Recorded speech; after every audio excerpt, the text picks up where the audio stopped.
Shalom semua, silakan duduk.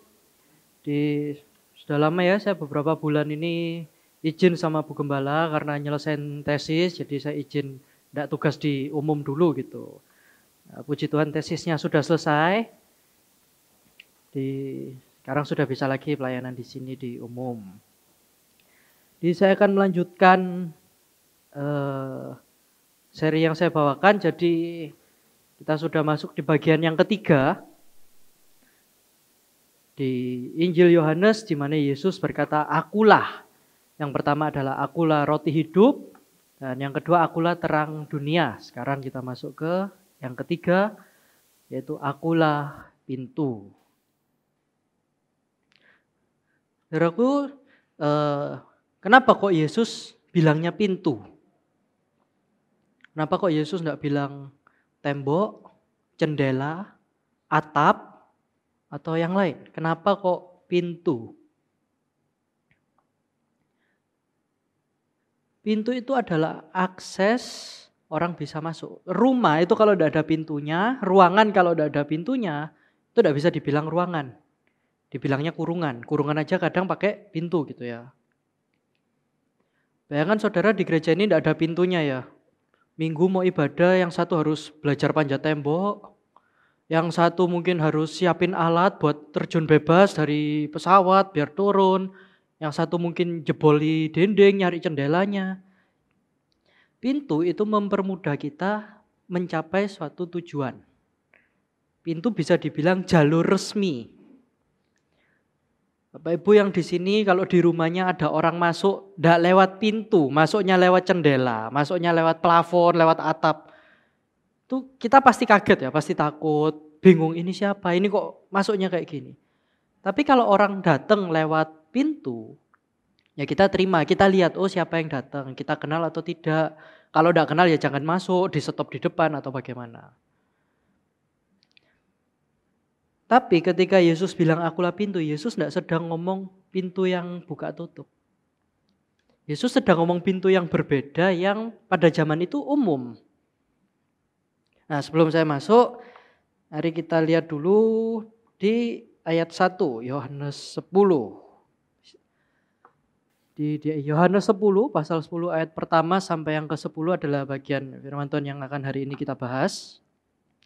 Di ayat 1 di situ ini Yesus ya, Yesus berkata kepadamu, "Aku berkata kepadamu, sesungguhnya siapa yang masuk ke dalam kandang domba dengan tidak melalui pintu, tetapi dengan memanjat tembok, ia adalah seorang pencuri dan seorang perampok. Tetapi siapa yang masuk melalui pintu, ia adalah gembala domba." Nah, di sini Bapak Ibu, Yesus sedang membedakan dalam kasus kandang domba yang ada pintunya, hanya ada dua jenis. Jenis pertama gembalanya sendiri yang masuk lewat pintu. Jenis kedua adalah perampok dan pencuri yang tidak lewat pintu. Nah, di sini Yesus ngomong ke siapa? Kalau kita lihat kan, aku berkata kepadamu. Di sini Yesus sedang dialog, sedang ngobrol sama siapa? Nah, untuk tahu itu kita perlu lihat satu pasal sebelumnya. Kita lihat latar belakang apa yang mendahului sebelum masuk Yohanes 10. Jadi sebelumnya di Yohanes pasal 9, itu ada 41 ayat. Saya rangkumkan gitu ya. Di pasal 9 di situ dikisahkan tentang seorang yang buta, matanya tidak bisa lihat sejak lahir dan jadi pengemis. Orang buta ini jadi pengemis seumur hidupnya dari kecil sampai dewasa. Ketika Yesus lewat, Yesus berniat menyembuhkan. Yesus meludah di tanah, terus dibikin udekan gitu ya. Terus kalau bahasa Jawanya diteplokno gitu, matanya orang buta itu diplak gitu kan. Saudara bayangin ya, seorang buta dari kecil jadinya pengemis, tiba-tiba itu lagi ngemis, di kiri itu ada plak gitu, tiba-tiba dingin. Apa ini dingin? Dia enggak tahu itu siapa. Orang buta ini enggak ngerti apa yang dilakukan, enggak ada yang ngomong, enggak ada yang ngajak ngobrol. Tiba-tiba matanya langsung dikasih tanah. Dan orang itu bisa melihat. Tuh kalau saudara baca di ayat 1 sampai yang ke-7. Ketika orang ini sembuh, Yesus menyuruh dia membasuh diri ke kolam Siloam. Memang kolam untuk pembasuhan diri di situ. Dan ketika orang ini sampai kolam, orang yang kenal orang buta ini dari kecil sampai besar, tetangganya, saudaranya, kerabatnya, orang-orang sekitar sana, semua bingung. Loh ini kan sing ngemis, loh ini kan yang buta. Bukan mirip ini kayak kokone saudarane paling. Yang satu, loh iya ini. Orang buta itu kan cuman buta ya, enggak tuli ya. Dia denger kanan kirinya berisik semua. Dia ngomong, iya aku yang dulu buta. Sekarang sudah sembuh. Sama siapa? Enggak tahu, itu ada orang nyembuhin. Lewat kesaksian dia bikin geger hampir seluruh orang. Sampai orang buta ini yang awalnya di kolam Siloam dibawa ke orang Farisi. Yang bawa siapa? Ya tetangganya, ya orang-orang yang ada di kolam itu semua. Daripada kita ribut, eyel-eyelan, ayo dibawa ke pihak berwenang gitu ya. Kalau waktu itu yang berwenang kan orang Farisi, ahli Taurat. Ketika ketemu ahli Taurat, ketemu orang Farisi, debat. Siapa yang nyembuh? Kok bisa sembuh? Ya apa kamu sembuh nih? Oh iya itu ada orang ngudek-ngudek tanah. Oh enggak boleh, itu dosa, itu hari Sabat kok ngudek tanah. Saudara lihat ya, ketika tetangga-tetangganya, orang-orang di sekitar sana heran dan kagum orang buta ini sembuh, orang Farisi enggak loh. Padahal orang Farisi sehari-hari lihat orang buta ini ngemis. Orang Farisi kenal orang buta ini. Tapi dia bukan bersuka cita ada orang yang sakit dari lahir sembuh. Yang dipermasalahkan malah Yesus ngudek tanah hari Sabat. Orang Farisi eyel-eyelan gak terima, itu dosa itu. Kalau memang dari Tuhan gak mungkin orang berdosa. Yang satu tanya, orang pertama sudah tanya, orang kedua tanya lagi. Loh ya apa kamu sembuh? Orang Farisi ketiga tanya lagi, ya apa kamu sembuh? Kalau saudara baca, orang buta ini sampai ngomel. Ya gak tahu ya pokoknya aku sembuh. Katanya kamu yang kenal Tuhan, kamu yang jaga hukum Tuhan. Kok gak kenal sih bikin mujizat? Kan mujizat dari Allah. Kalau saudara baca, ketika mereka debat, akhirnya orang Farisi nggak terima. Dia merasa, kamu itu siapa? Bukan orang nggak berpendidikan kok ngajari aku mana yang benar, mana yang dosa. Orang ini diusir. Dari lihat ya, orang buta yang dari lahir sakit, ketemu Yesus disembuhkan, bikin gaduh sekolam Siloam. Sama orang Farisi, dihakimi, dimarahi, diusir. Dan berita orang ini diusir itu sampai di Yesus. Yesus dengar, kalau saudara baca di ayatnya, Yesus bertemu. Tapi kata yang dipakai Yesus akhirnya ketemu. Beda ya saudara, ketemu itu saya di jalan, enggak sengaja. Loh itu sing tadi tak sembuhno ya, ayo sini ngobrol.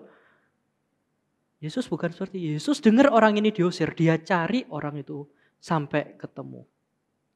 Kata yang dipakai itu kata yang orang cari mutiara tidak ketemu, akhirnya ketemu. Orang cari anaknya, akhirnya ketemu. Orang cari benda hilang, akhirnya ketemu.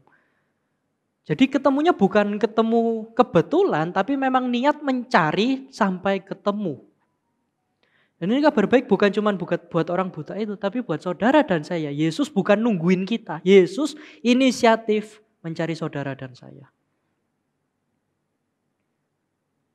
Orang buta tersebut setelah sudah sembuh ketemu Yesus, Yesus tanya, menurutmu aku siapa? Yesus di situ menginjili dia, Yesus bilang bahwa dialah Mesias dan orang ini percaya. Tapi tidak berhenti di orang ini percaya. Orang Farisi ada yang ngikutin, ada yang di sekitar orang buta tersebut. Kalau saudara baca di ayat 35 sampai 39, orang Farisi itu tidak terima Yesus bilang dia Mesias. Akhirnya orang Farisi ini ngajak debat Yesus di depan orang buta dan kerumunan orang ini. Dan disitulah pasal 9 habis. Jadi ketika kita masuk pasal 10, Yesus bukan sedang lagi khotbah ngajar, bukan. Yesus sedang lagi eyel-eyelan sama orang Farisi yang tidak terima dia Mesias. Yesus sedang eyel-eyelan sama orang Farisi yang menyalahkan dan menuduh Yesus berdosa padahal Yesus melakukan mujizat. Dan itu dilakukan di depan orang buta yang sudah sembuh dan orang-orang kenalannya. Jadi ketika Yesus bilang di ayat yang pertama tadi bahwa siapa yang masuk kandang domba dengan tidak lewat pintu itu adalah seorang pencuri dan perampok. Di situ Yesus sedang menegur orang Farisi. Kenapa? Kalau saudara baca dalam Perjanjian Lama, berkali-kali ditekankan pemimpin agama bangsa Israel adalah gembala perwakilan Tuhan. Di Yesaya, di Zakaria, Tuhan berkali-kali menekankan bahwa Tuhan adalah gembala agung dan orang-orang pimpinan ini, ahli Farisi, orang-orang Taurat ini adalah gembala perwakilan Tuhan. Tapi saudara, dalam Perjanjian Lama berkali-kali kata gembala itu disebut dengan negatif. Tuhan berkali-kali marah, kamu yang harusnya gembala mengurusi domba-dombanya Tuhan, tapi kamu menelantarkan. Kamu harusnya merawat, kamu tidak peduli. Kamu harusnya memberi makan, kamu tidak memberi makan. Hanya sedikit kata gembala itu positif di Perjanjian Lama. Berkali-kali itu ditegur terus bahwa gembala-gembala, orang-orang yang dipercayakan Tuhan, tidak melakukan tugasnya. Dan tidak hanya di Perjanjian Lama, sampai zamannya Yesus pun, para pemimpin-pemimpin tetap tidak melakukan tugas semestinya. Bisa di next. Jadi ada pencuri dan perampok dan gembala. Apa maksudnya?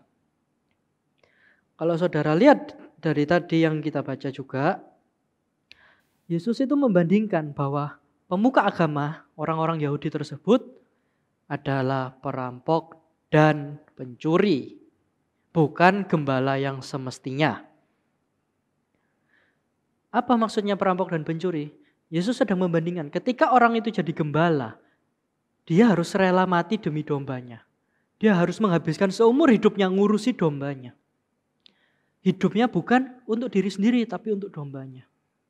Berbeda dengan perampok dan pencuri yang hidupnya untuk diri sendiri. Kedua-duanya berbahaya. Perampok itu gak cuma mencuri tapi bisa menjara, bisa menyakiti, bisa main fisik. Tapi kalau pencuri itu diem-diem gak tahu tiba-tiba hilang. Kedua-duanya harus dihindari, kedua-duanya harus kita waspada.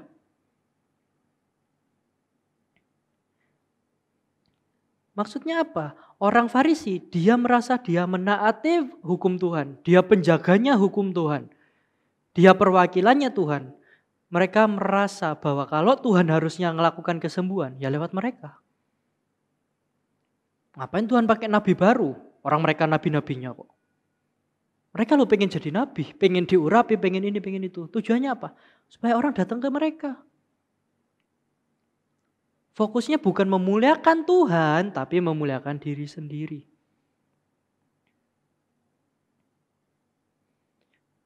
Bahkan sampai orang buta itu ketika berdialog dengan orang Farisi, dia ngomong loh, katanya kamu muridnya Musa. Katanya kamu kenal Tuhan. Nah kok gak kenal yang perwakilan Tuhan yang ini? Kok malah mbok tuduh berdosa? Bahkan orang buta yang gak kenal Tuhan, cuman ketemu Tuhan sekalipun bisa mikir kayak gitu. Betapa bobroknya pada masa itu pemuka-pemuka agama di orang-orang Yahudi. Dari awal kita baca tadi, orang Farisi ketika ada orang sembuh bukannya ikut bersuka cita, tapi malah cari salahnya di mana. Bukannya ikut merayakan ada satu saudara mereka yang akhirnya sembuh dari buta seumur hidup. Mereka malah sibuk cari siapa ini yang bikin mujizat. Kok gak aku? Kok gak pimpinanku? Kok gak anak buahku yang bikin? Kok malah orang gak kenal? Mereka hanya sibuk memikirkan diri sendiri. Orang Farisi itu memimpin bangsa Israel, bangsa Yahudi dengan ketakutan. Dengan tuntutan-tuntutan agamawi yang hanya sekedar formalitas. Tapi hati mereka pun tidak dekat sama Tuhan. Ketaatan agamawi mereka bukan untuk menyenangkan Tuhan, tapi untuk pamer di depan orang. Dan sebaliknya juga selain orang Farisi juga ada aliran yang bilang, wes gak usah agama-agamaan. Sing penting hidupnya enak, seneng-seneng, minggu tobat. Keduanya sama-sama berbahaya. Dan ini tidak hanya berlaku pada zaman itu, zaman sekarang saudara sekalian ada banyak nabi dan pengajar palsu yang mengajarkan kelihatannya Kristen, tapi di situ tidak ada Kristus. Agamanya Kristen, tapi tidak mempermuliakan Kristus. Bukan cuma firman-Nya toh, dari awal ibadah, dari susunan gereja, dari pilihan lagu, dari lirik, teks, pengumuman, kata-kata, semuanya kelihatannya rohani, kelihatannya bagus, tapi tidak ada Kristus di sana. Kalau saudara ada di jalur itu, saya berdoa supaya saudara lebih waspada, supaya Roh Kudus mengingatkan saudara. Berapa banyak orang Kristen itu cuma hidup dari nilai-nilai Alkitab, tapi tidak kenal Kristus. Maksudnya apa? Cuma naati hukum, cuma melakukan yang disuruh, tapi tidak ada pengenalan pribadi sama Tuhan. Dan orang seperti itu rawan ketika mereka ketemu, ya enggak apa-apa, semua agama sama, pokoknya berbuat baik. Semua agama sama, pokoknya jangan nyolong, jangan membunuh, ya semua sama lah. Karena apa? Karena mereka cuma lihat nilainya tok, tapi tidak melihat Kristus.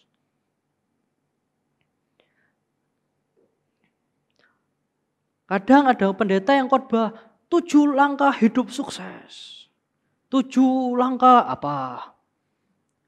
Tapi tidak ada Kristus. Kalau ada Kristus tidak apa-apa, saudara mau pakai 7 langkah, 5 langkah, 3 langkah, 12 langkah terserah. Tapi ada Kristus atau tidak? Kadang saya kalau dengar dari beberapa jemaat itu saya seneng gitu ya. Ada jemaat yang kadang komplain. Wis pendeta ini aja diundang mana, pokok khotbahnya gak ono isine.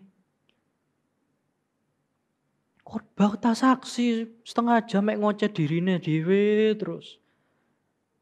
Itu buat saya itu komplain yang membangun. Berarti kita perlu memfilter lagi. Yang diundang bukan yang pokoknya terkenal, pokoknya kelihatannya besar, namanya punya nama, tapi benar-benar memberitakan Kristus atau tidak.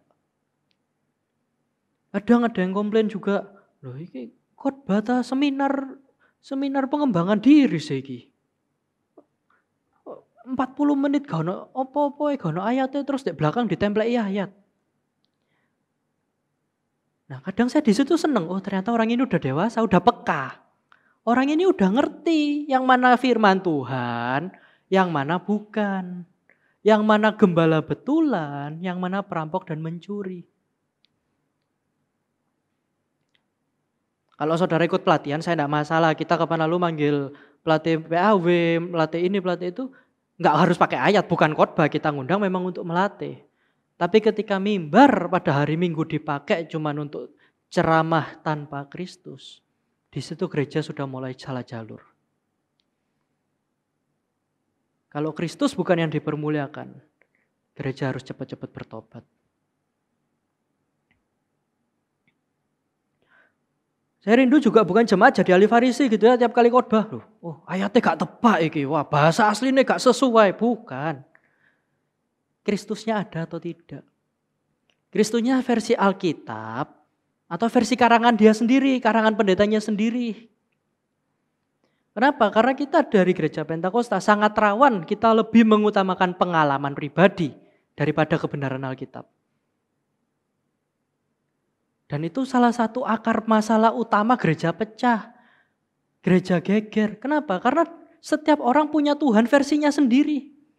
Tidak mau mengenali Tuhan versi Kristen sejati di Alkitab, tapi cuma mau versinya sendiri. Dan kalau saudara tahu di Eropa, di Amerika, sudah banyak orang yang meninggalkan kekristenan tapi bilang gak apa-apa, aku ini orang beragama, aku orang spiritual kok.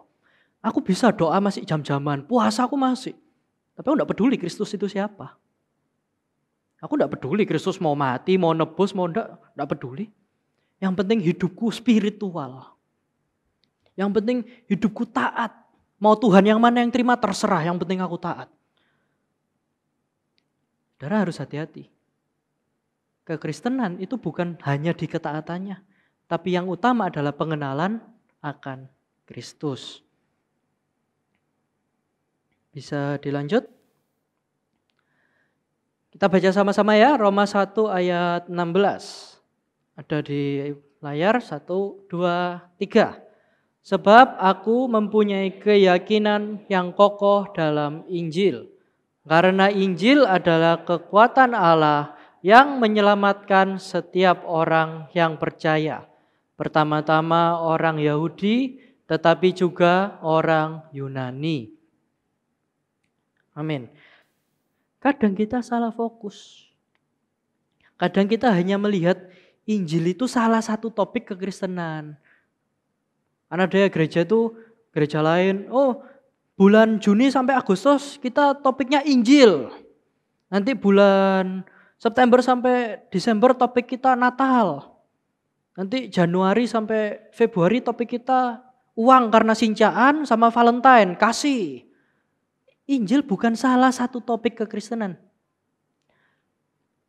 Banyak teolog sudah mengatakan bahwa Injil itu adalah A sampai Z-nya kekristenan. Ketika saudara bicara uang, ada Injil di situ. Ketika saudara bicara relasi, ada Injil di situ. Ketika saudara bicara politik, pemerintah negara, ada Injil di situ. Bukan cuma salah satu topik, tapi dasar hidup orang Kristen adalah Injil. Saudara perlu peka ketika firman diberitakan, ketika pujian dikumandangkan. Yang dimuliakan Kristus, Injil, atau hanya diri pribadi. Ketika saudara hanya fokus di diri sendiri, saudara sedang secara tidak sadar juga menjadi perampok dan pencurinya domba Tuhan yang lain. Bukan cuma diri sendiri, tapi lihat kesaksian hidup kita, kadang kita juga mempengaruhi orang lain. Bisa di next. Kekristenan itu punya kuasa utama dalam Injil. Ayat yang tadi kita baca, bahwa yang menjadi kekuatan, menjadi kuasa orang Kristen adalah Injil, berita salib. Bahwa dosamu diampuni, bahwa kita diselamatkan, bahwa maut sudah dikalahkan. Kalau maut saja sudah Tuhan kalahkan, ngapain kita khawatir sama hal-hal yang lebih enteng dari maut? Kalau keselamatan kekal kita sudah dijamin, ngapain kita khawatir sama hal yang sementara, yang fana? Ketika pondasi kita sudah benar pada Injil, saya yakin dan percaya saudara dengar khotbah apapun saudara bisa kok dapat Injilnya di mana. Sak ngawur-ngawuri pendeta itu khotbah saudara paling tidak peka. Oh, di sini tidak ada Injilnya. Itulah kuasa Roh Kudus. Ketika saudara punya Roh Kudus, saudara akan peka. Kita lanjut di Yohanes 10 ayat 3 dan 4. Sampai 6 ya. Di ayat 3, untuk dia penjaga membuka pintu dan domba-domba mendengarkan suaranya dan ia memanggil domba-dombanya masing-masing menurut namanya dan menuntunnya keluar. Jika semua dombanya telah dibawa keluar, ia berjalan di depan mereka dan domba-domba itu mengikuti dia karena mereka mengenal suaranya. Lanjut ayat 5 dan 6. Tetapi seorang asing pasti tidak mereka ikuti, malah mereka lari daripadanya. Karena suara orang-orang asing tidak mereka kenal. Itulah yang dikatakan Yesus dalam perumpamaan kepada mereka. Tetapi mereka tidak mengerti apa maksud ia berkata demikian kepada mereka. Di sini saudara lihat, di ayat 3 sampai 6 di situ dikatakan bahwa ketika gembala itu datang, penjaga membuka pintu dan domba-domba mendengar suaranya, dipanggil keluar namanya masing-masing, domba itu nurut. Dan sebaliknya ketika ada suara asing memanggil, domba itu kabur meninggalkan suara tersebut. Dan ini juga berlaku buat kita. Kita kenal enggak suara gembala kita? Kita kenal enggak suaranya? Atau kadang kita suaranya siapa aja kita datengin. Kadang kita tidak peka sama suaranya, mana suara Tuhan, mana suara diri sendiri, mana suaranya iblis. Kadang kita, pokoknya lek mimbar ngomong amin. Terkadang kita tidak sadar. Kita jadi domba yang linglung, seadanya suara kita dengarkan.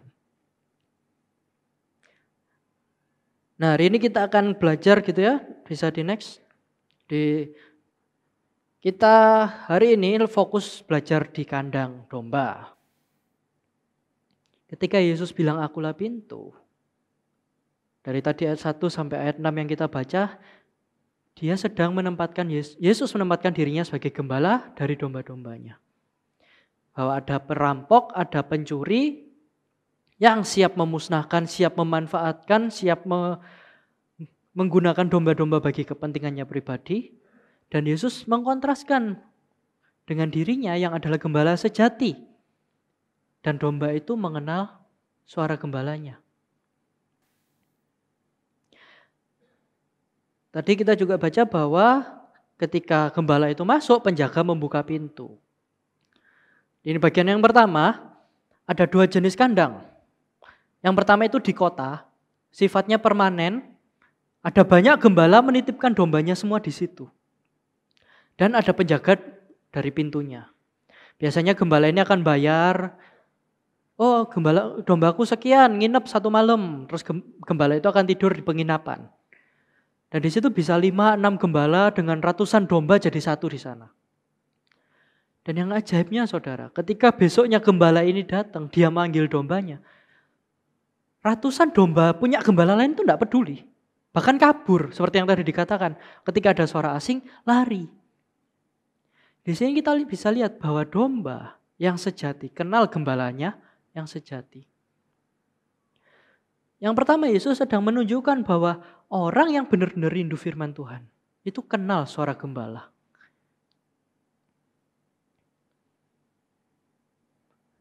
Tapi juga ada jenis kandang yang kedua, yang nanti akan kita bahas, yaitu di luar kota atau di alam. Misalnya ketika lagi mencari rumput, lagi jalan jauh pindah kota, gembala tersebut akan menyusun batu-batu sedemikian rupa jadi seperti kandang. Bisa di next?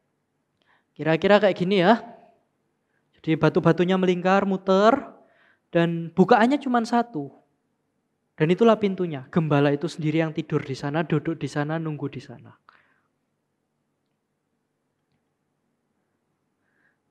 Nah, ini bagian yang kedua gitu ya saudara. Jadi kalau yang pertama tadi kita bisa lihat kita sebagai domba harus mendengar, harus mengenal suara gembala kita. Tapi yang kedua juga Yesus sendiri pun menjadi pintu dalam hidup kita.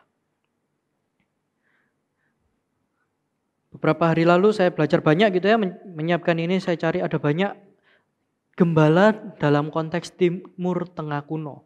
Bukan gembala sekarang ya, kalau gembala sekarang lebih ke arah pendeta biasanya. Kalau yang pelihara domba biasanya peternak domba, sudah tidak ada gembala karena pakai pabrikan semua, pakai mesin, pakai jadwal, di setting ini itu. Tapi zaman dulu tidak ada. Zaman dulu gembala itu benar-benar mengenal dombanya itu bukan cuma kenal 1 biji, 2 biji. Ada interview yang dilakukan dengan beberapa gembala di Timur Tengah situ, mereka tuh kadang tidak perlu ngitung. Ketika dombanya dikumpulin dalam kandang, mereka cuma noleh, diliatin, oh lengkap, udah. Tapi gembala kadang juga peka, kayak ada yang hilang ini 1. Itulah perumpamaan yang lain ketika Yesus bilang ada 1 domba hilang, gembala itu pergi cari yang hilang. Gembala itu bukan hafalan, tapi benar-benar kenal. Bahkan ada salah satu gembala domba senior yang udah sepuh gitu ya, udah pengalamannya tinggi, jam terbangnya tinggi. Dia bilang, mataku lo tutupin pak, aku kasih ono domba, tak pegang kepalanya. Aku tahu itu domba aku apa bukan. Tidak perlu dilihat, tidak perlu dengar suaranya. Cukup dipegang kepalanya. Gembala ini tahu, domba ini punya dia atau domba orang lain. Bapak Ibu Saudara bayangkan ya. Kalau manusia yang gembala saja ngerti domba, apalagi Tuhan Gembala Agung kita ngerti kita. Gembala Agung kita kenal kita jauh lebih dalam daripada gembala kenal dombanya. Itu kabar baik buat kita bahwa Tuhan tahu kebutuhan kita, Tuhan tahu isi hati kita, Tuhan kenal kita sedalam-dalamnya. Yang jadi masalah kita kenal enggak sama suaranya Tuhan. Kita peka enggak sama suaranya Tuhan. Kalau retreat minggu lalu juga dibahas komunikasi hubungan. Kita komunikasi enggak sama Tuhan. Bolak-balik Tuhan nyoba ngomong sama kita, kita yang nolak, kita yang enggak peka. Berkali-kali Tuhan mau membangun hubungan dengan kita, kita yang menjauh. Sek Tuhan repot nanti ae, sek Tuhan ngantuk besok ae. Berapa banyak kadang kita yang menolak Tuhan, menjauh dari Tuhan. Tapi saya juga ingin kita sama-sama peka ya sama salah satu jebakan yang orang Pentakosta, orang karismatik itu sering banget gampang jatuh di situ. Yaitu terlalu over spiritual. Spiritual itu bagus, tapi kalau over itu kebablas. Yang namanya over tidak pernah bagus gitu ya. Bolak-balik saya kalau ketemu Livi, kamu ini overweight atau obes ini kamu ini. Dulu bajunya S, M, sekarang XL gitu ya. Over itu tidak baik. Termasuk over spiritual. Saya ada teman dari gereja Pentakosta yang sangat lebih disiplin ya. Dari sini jam 4 subuh itu udah doa pagi, doanya berlutut, bajunya diatur sedemikian rupa. Teman saya cerita, dalam pelayanannya di gereja itu ngadakan pelayanan untuk bikin ayat harian. Bikin postingan ayat harian. Cuman ayat tok, enggak ada renungan, enggak ada pembahasan. Cuman ayat dipost setiap hari. Lalu di gereja kita juga ada ya, Yosua yang bikin setiap hari, dikirim di warta, dimasukin di Instagram. Nah di gereja teman saya, harusnya itu jam 10 sudah dipost. Tapi setiap hari itu molor, terus kadang jam 12, kadang sore. Akhirnya dikumpulin, rapat, dibahas. Ternyata saudara didapati kendalanya itu satu. Orang yang disuruh milih ayat ini loh rewel. Dia tuh mesti ngomong, aku belum dapat pesan ya dari Tuhan. Belum dapat ayat ya dari Tuhan. Nanti kalau aku milih ayat ini salah. Lalu kan nunggu pesannya Tuhan. Itu saudara pasti sering lah denger ya hal-hal kayak gitu udah umum lah. Teman saya saudara yang sangat ngeroh gitu ya. Sangat Pentakosta banget. Dia ngomong gini, dia ambil Alkitab yang buku. Ini, yang bukan firman Tuhan kasih tahu saya. Biar tidak dipakai, tak sobek kalau perlu. Ketika ada tugas milih ayat harian, Alkitab itu sepenuhnya firman Tuhan, amin. Nah kalau saudara rewel, saya tahu gurung dapat pesan ya dari Tuhan. Kelihatannya rohani, tapi over spiritual. Ya kalau dapat pesan enggak apa-apa, kalau enggak firman Tuhan itu loh ya dan amin semua. Ini rapelen toh kalau pas Tuhan nyambungnya seminggu sekali ya rapelen, seminggu langsung dapat 7 ayat lah wes kan gitu ya. Nah tadi diselidiki, yang bagian nyari ayat, doa enggak pernah, ikut persekutuan sebulan sekali, doa pagi jam 4 bangunnya jam 8. Itu dia yang nunggu enggak dapat dari Tuhan, apa emang dia yang enggak mau dapat?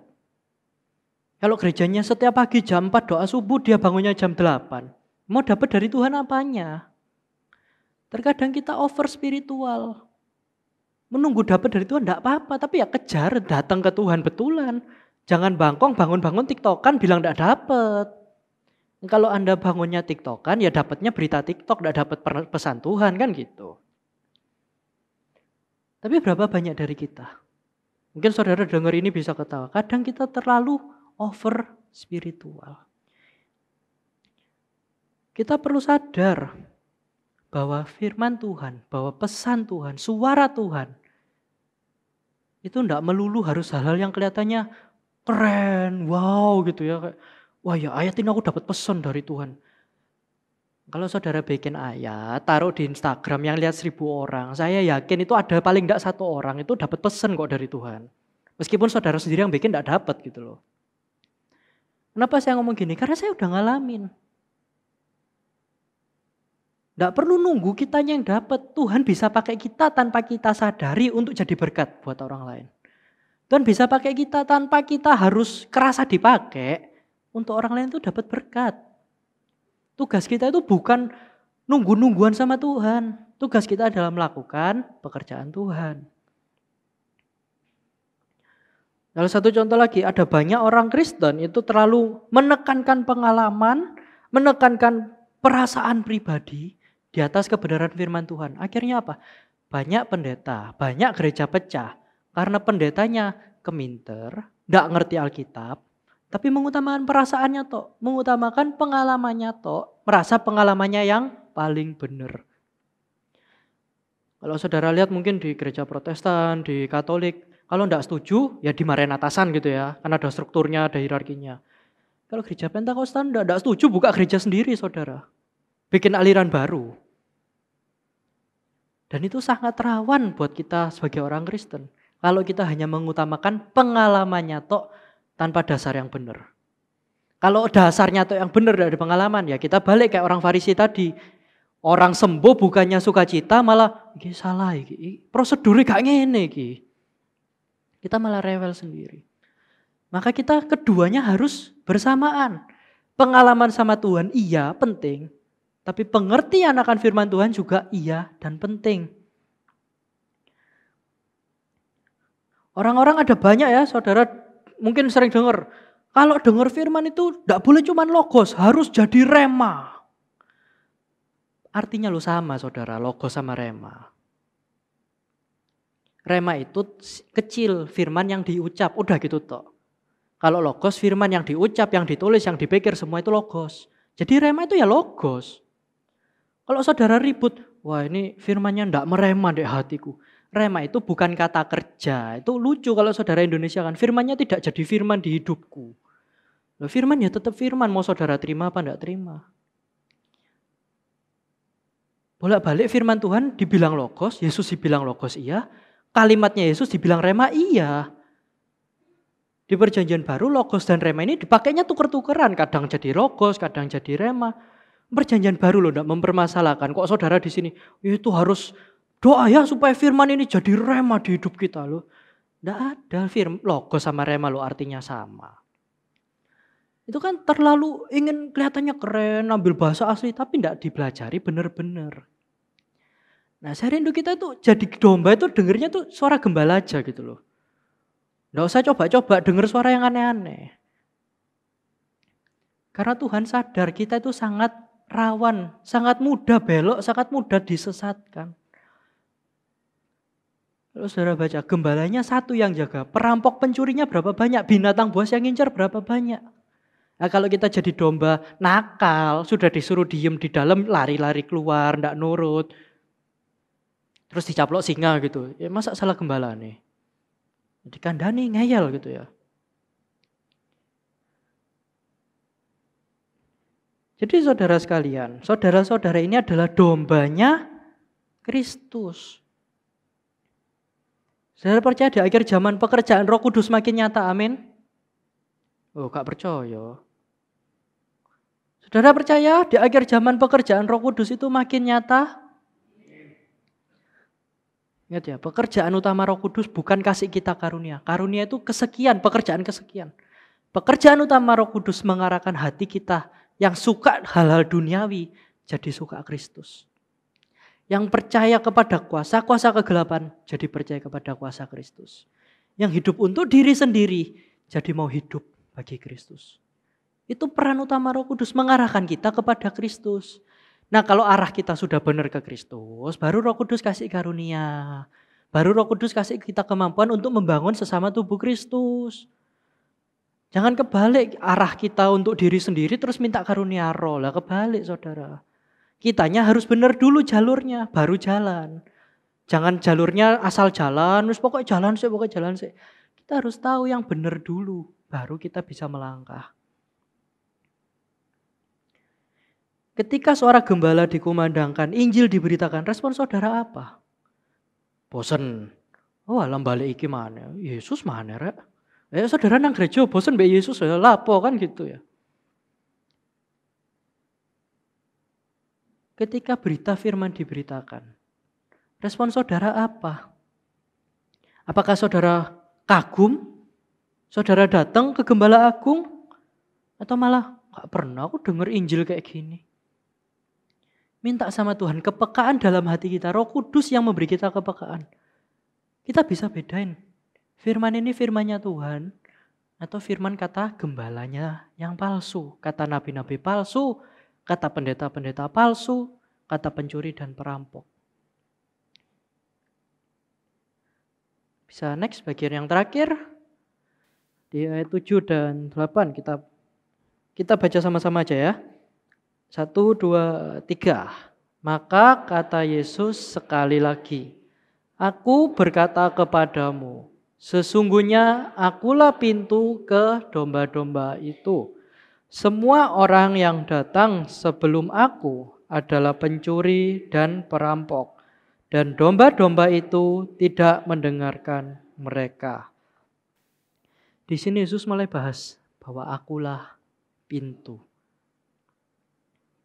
Kalau tadi Yesus membandingkan dia gembala yang baik dibandingkan dengan pencuri dan perampok. Yesus masih bahas domba, masih bahas hati-hati. Di sini Yesus masuk bahwa dia adalah pintu. Gambar yang tadi kita lihat, Yesuslah yang duduk di depan. Sebelum Yesus itu pencuri dan perampok. Maksudnya apa? Ketika pada masa itu orang Farisi mengajarkan ikut Tuhan itu harus gini. Kalau enggak gini, kamu diusir, kamu dikucilkan. Bahkan sampai di Yohanes 9, orang Farisi itu kenal loh orang tuanya yang buta ini siapa, didatengin. Tapi orang tuanya pun takut kalau mereka percaya Mesias, dibenci sama orang Farisi, dianggap sekte sesat. Orang tuanya bilang, wes tanya sendiri, arek wes gede kok. Saudara lihat ya, bahkan orang awam pun tidak percaya, tidak berani jujur sama orang Farisi. Tapi ada kabar sukacita bahwa Yesus adalah pintu yang menjaga kita. Baik kita yang datang kepada Tuhan, itu karena Tuhan yang panggil, karena Tuhan yang cari, karena Tuhan yang tarik kita. Bukan kita yang cari Tuhan, tapi Tuhan yang cari kita. Dan Yesus adalah pintu, adalah kabar baik bagi kita. Kalau saudara mungkin ingat ya, zaman-zaman dulu, zaman saya kecil itu kan banyak ya film-film kalau lagi tanding, lagi perang gitu. Langkahi dulu mayatku kan gitu ya. Kasus yang sama kita bisa lihat. Yesus yang menjaga. Sebelum pencuri perampok sampai ke domba, harus lewat gembala. Sebelum binatang buas itu bisa masuk menerkam domba, hadapi dulu gembalanya. Dan gembala kita bukan manusia, bukan orang yang lebih dewasa, lebih rohani, bukan. Gembala kita adalah Yesus. Siapa bisa menang lawan Yesus? Tidak ada. Itu kabar sukacita buat kita semua. Bahwa ketika Yesus menjadi pintu kita, ada jaminan. Bisa di next. Iblis tidak akan membuat Anda benci Kristus. Iblis hanya perlu menggeser posisinya Kristus. Kadang kita menyembah Kristus versi kita sendiri. Kita menyembah Kristus versi pendeta A, versi pendeta B, versi pendeta C. Tapi kita sendiri tidak kenal siapa itu Kristus.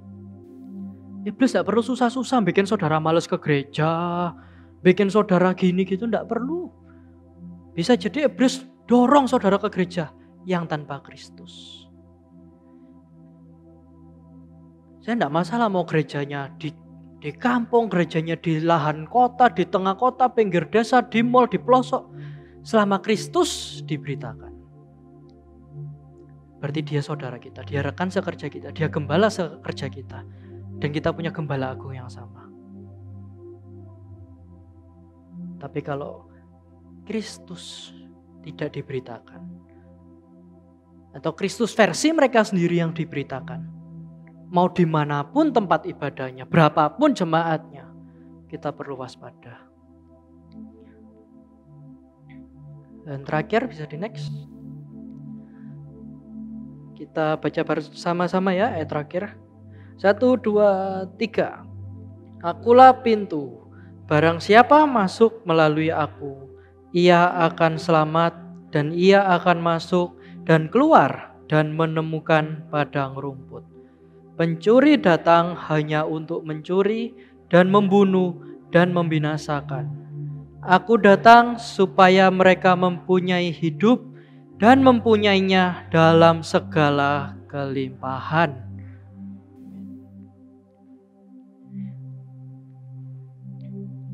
Bisa di next. Di dalam Kristus, saudara, yang pertama ada perlindungan yang pasti. Ayat yang tadi kita baca bahwa kita akan selamat dan kita akan masuk dan keluar ke padang rumput. Yesus tidak cuma bilang masuk ke padang rumput. Yesus bilang masuk dan keluar itu padang rumput. Maksudnya apa? Yesus adalah pintu masuk di mana kita mendapatkan jaminan keselamatan. Yesus satu-satunya jaminan bahwa tidak ada orang yang bisa menyelamatkan kita selain Yesus. Tapi Yesus bukan cuma kita bisa masuk dalam kerajaan Allah, tapi Yesus juga pintu keluar di mana melalui penebusan Kristus kita punya hidup yang berkelimpahan. Saudara sering dengar ya ayat ini? Kayaknya salah satu ayat favorit juga. Tapi tahukah saudara, kata hidup di sini, bahasa aslinya zoe, tidak pernah sekalipun bilang hidup material. Tidak pernah sekalipun ayat ini berbicara tentang berkat fana, berkat materi, berkat uang, kesehatan, kekayaan, tidak pernah. Kalau saudara cari kata hidup di sini, selalu nyambungnya ke hidup yang kekal. Hidup yang bebas dari murka Allah. Hidup yang berkecukupan. Hidup yang penuh sukacita. Bukan hidup yang kaya raya. Bukan sukses menurut standar dunia. Tapi hidup berkelimpahan menurut standar Allah. Mana yang kita sering dengar? Mana yang kita senang dengerin? Kita uji hati kita masing-masing. Ketika kita dengar ayat ini, arah hati kita kemana? Berkat materi kah? Berkat duniawi kah? Jangan-jangan kita selama ini dengerin perampok dan pencuri, saudara. Dalam Yohanes, dalam kitab Injil, kata hidup zoe di sini selalu berbicara soal keselamatan yang Tuhan beri, hidup yang Tuhan beri, hidup baru di dalam Kristus. Tidak pernah berbicara soal harta-harta, soal berkat duniawi. Tapi berapa banyak pendeta sering pakai ayat ini buat menjamin saudara berkatnya banyak. Buat menjamin saudara besok hartanya berlipat kali ganda. Besok punya mobil, besok punya rumah, besok punya ini. Hati-hati saudara, banyak pencuri dan perampok.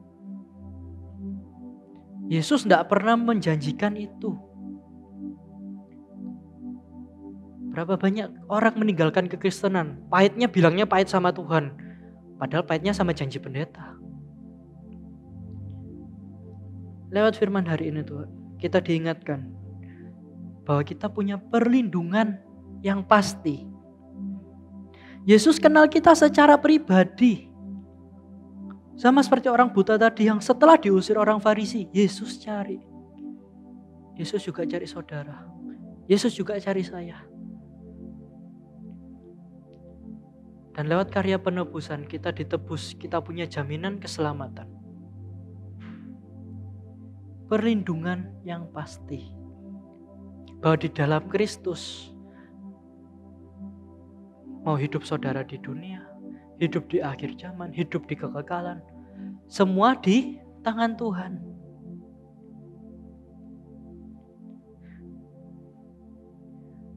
Jika gembala kehilangan satu domba saja rela mencari domba tersebut, apalagi Tuhan yang mengejar saudara.